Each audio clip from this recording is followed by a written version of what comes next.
Bonjour Hervé Berardi. Bonjour. On est donc vous êtes président du raid de la TECOR.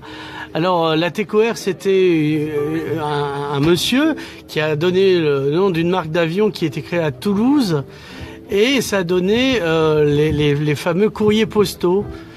C'est exact. Alors Pierre-Georges Latécoère était un centralien, un capitaine d'industrie qui, à la fin de la Première Guerre mondiale, décide de civiliser les avions qui étaient destinés à faire la guerre. Et donc il envisage comme idée d'utiliser ces avions à des fins civiles, c'est-à-dire pour transporter dans un premier temps du courrier et dans un deuxième temps des passagers.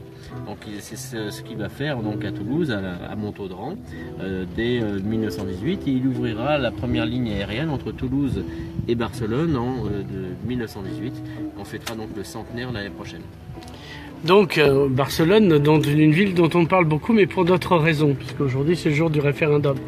Le raid de la TECOR, donc c'est un hommage. Ça sera l'année prochaine qu'on sera dans le grand anniversaire. C'est exact. En 2018. Là, on est à la veille du grand anniversaire. Alors c'était un anniversaire cette année puisque c'était le centenaire des usines La TECOR. Ouais. On a fêté à Toulouse le centenaire des usines La TECOR, donc 1917, création d'usine à Toulouse-Montaudran.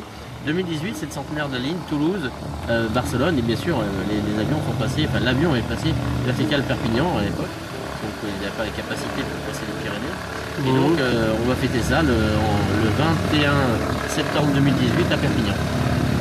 Parce qu'il y avait une base historique à Perpignan. Alors il y a eu deux bases historiques. Il y a eu la base de l'aérodrome ici qui était destinée aux avions, et également la Salente, le terrain de Saint-Laurent-de-la-Salente, enfin l'hydrobase de Saint-Laurent-de-la-Salente, Ouais. d'où partaient les hydravions. Vous devez tester les hydravions en circuit fermé. Donc là, c'est la dernière étape du raid aujourd'hui, c'est ça? C'est la fin du raid, voilà. Voilà. C'est la dernière étape à Perpignan. Donc on n'a pas eu de chance. La première étape, Toulouse-Sabadell, nous a causé des problèmes avec la météo. Ça s'est relativement bien passé pendant 15 jours.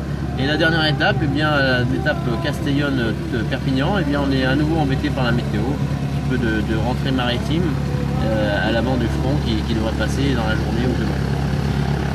Voilà, quoi dire de plus qu'on a déjà dit dans cette interview, Hervé Girardi? Alors le raid à TECOR, c'est un raid qui a pour objectif de faire revivre, d'entretenir la mémoire des pilotes de l'aéropostale, ligne TECOR et aéropostale, et de soutenir des projets culturels et solidaires. C'est ce qu'on a fait cette année avec cette édition.